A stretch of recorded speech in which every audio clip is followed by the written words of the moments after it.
Welcome to .NET training sessions. In this session, we're going to understand only two major things. First, we're going to understand the installation process of Visual Studio .NET and where exactly what will be installed in my computer. Then we're going to understand a basic syntax of C# .NET program. So let's first understand the installation of Visual Studio .NET. Now, we never share to friends that I copied Windows. In the same way, we never say to friends I installed songs. So we need to understand the difference between installation versus copy of a software. Now, whenever I'm talking about installation of a software, I'm trying to interact with the registry of operating system. Every operating system you take, it could be Windows or Mac or Android or any operating system, definitely it will have a registry.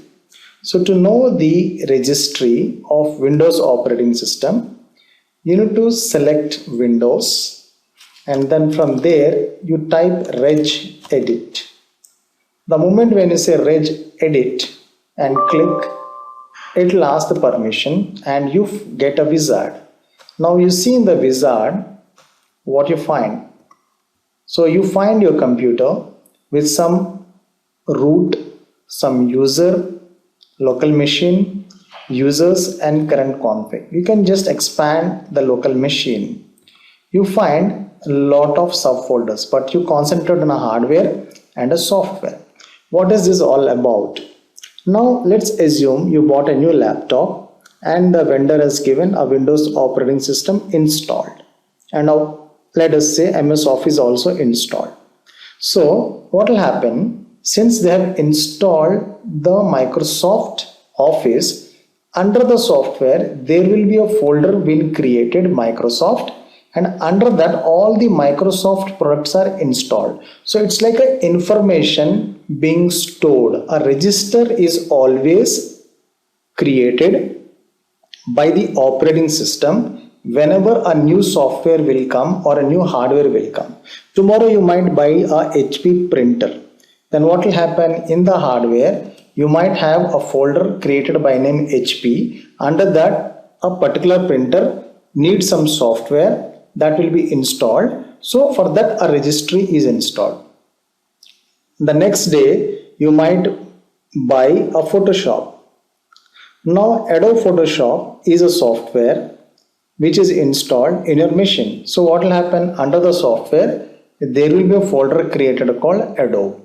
So in this way, basically, whenever I try to install a software, always there is an interaction with the registry.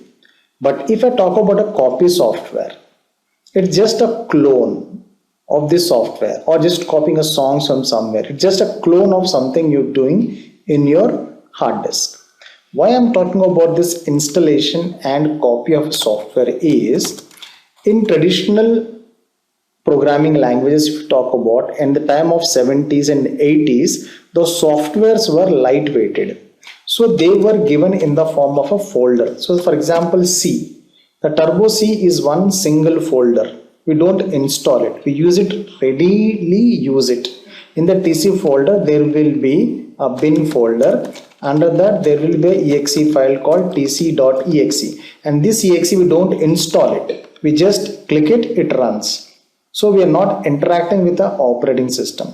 But you take some other softwares like Visual Studio .NET or Eclipse IDE, you install it. When you install means basically some information is stored as a registry key in your system register. That is one thing you have to be very clear why we are saying installation and a copy of a software. So Traditionally, the softwares are given in the form of copy software. A folder is given, use it directly. Everything is in that. A game is there, inside that the game will run. That is PE kind of files, port and execute directly. But as the development changed and a lot of heavy softwares came into picture, they started giving this installation process. So definitely when we install a software, definitely some information is registered in the operating system. That is one thing you need to be clear. So now when I talk about Visual Studio, so you need to understand some series. Microsoft released in the year 1995 a software by name Microsoft Visual Studio. It's not related to .NET. It is a purely object-based software, object-based programming software, which had certain languages like VB, VC++, Visual, Inter, Dev, and so on, which ran successfully for the year till 2002. Even now people use Visual Studio. Okay, but in the year 2002 they introduced Microsoft Visual Studio .NET, which is object oriented based. Okay, so we are concerned about this one. So for the information, Studio is different from Studio.NET. So remove this option. So now we have to understand Microsoft Visual Studio.NET, any of the versions from 2000 till today. What is going to happen? Whenever I install Microsoft Visual Studio.NET software, I am going to have two options. First, framework is installed, in where it gets installed in the operating system. Second, what will happen? The Visual Studio itself gets installed. So where it is installed? So if I click on Visual Studio.NET, you need to check in your drive, C drive. In that there is a folder called Windows. This is the operating system folder. Under that there will be definitely a folder by name Microsoft.NET if you have already installed a Studio.NET. In that you find framework and framework 64. If your machine is a 32-bit machine, then it will be under this. If it is 64-bit machine, it will be under this. You see, you find version 4.0 is the framework that I have installed, because I installed Visual Studio 2017, so that is the reason it has taken that version. Now, so remember, framework is free. It is a part of operating systems, so it has to be installed in the Windows OS folder. Now we have Visual Studio to be installed. Now Visual Studio, where it will be there, any software that you install like Notepad, WordPad, a game or a C++ code, a compiler or anything that you install, it will be in the program files by default. Otherwise you can install anywhere, but by default it is program files. Again it is program files 32-bit and 64-bit. So it is a 64-bit. So in this you find Microsoft Visual Studio 10.0. Then we have common and ID. I mean, a lot of things are installed in this. So you need to understand here is this Visual Studio is installed in the program files. The first thing is framework is free and that is a part of operating system. So if my laptop is not a Windows operating system, then you need to download this from a Microsoft website. Otherwise it is always a part of Windows operating system. Whereas Visual Studio.NET folder is installed in the C drive. So it all depends upon what kind of machine are we configured.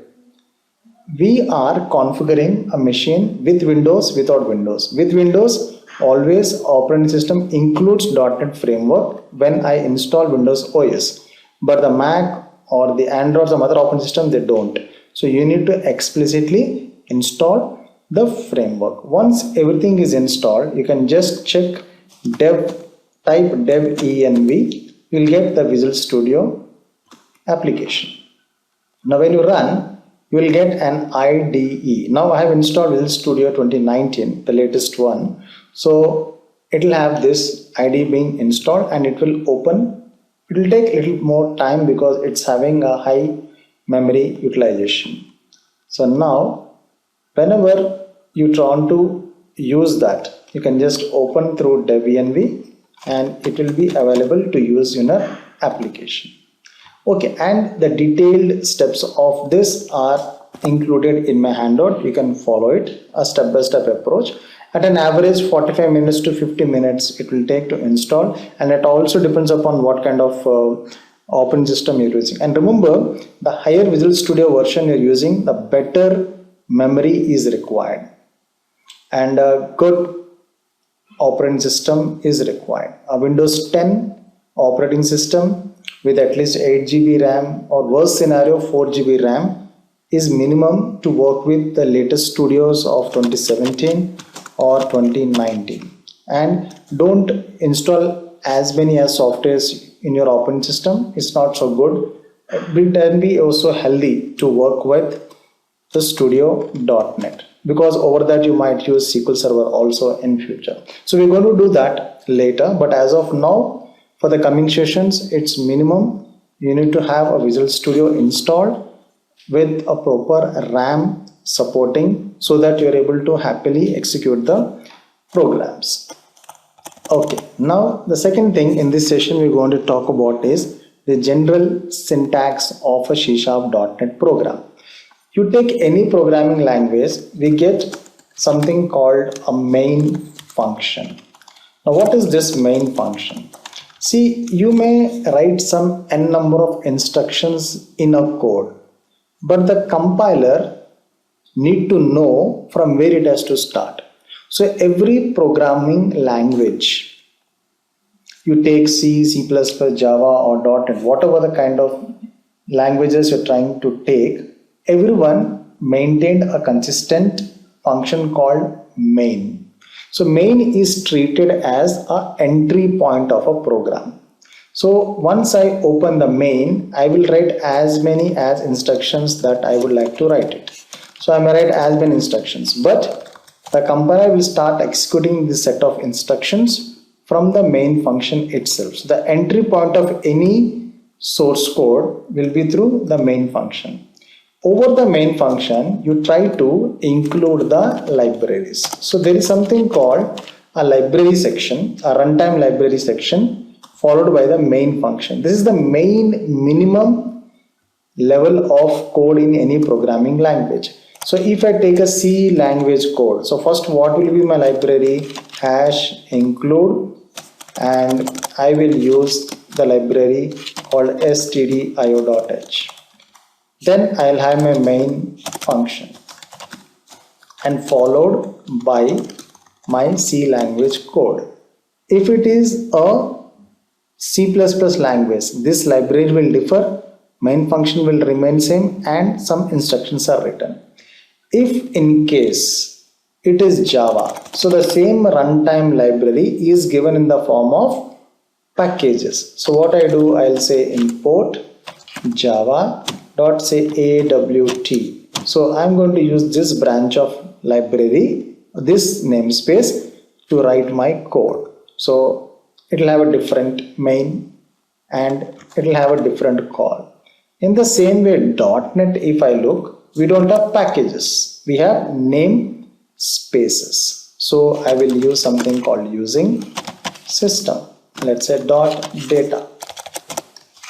.sql client, let us say. So I will use this branch to write some database operations to perform a job. So inside the main, I'll write some other instructions. So the basic syntax if a C#.NET is, at a top layer you will have the library section, then you have some namespaces, and there you write the code. So we are going to do practically, then we'll have a better idea. But this session is a very short session just to make you idea where the installation is done, where it is stored, and basically giving an idea behind this particular session is to just provide a minimal understanding of installation and a general overview of my C# .NET program.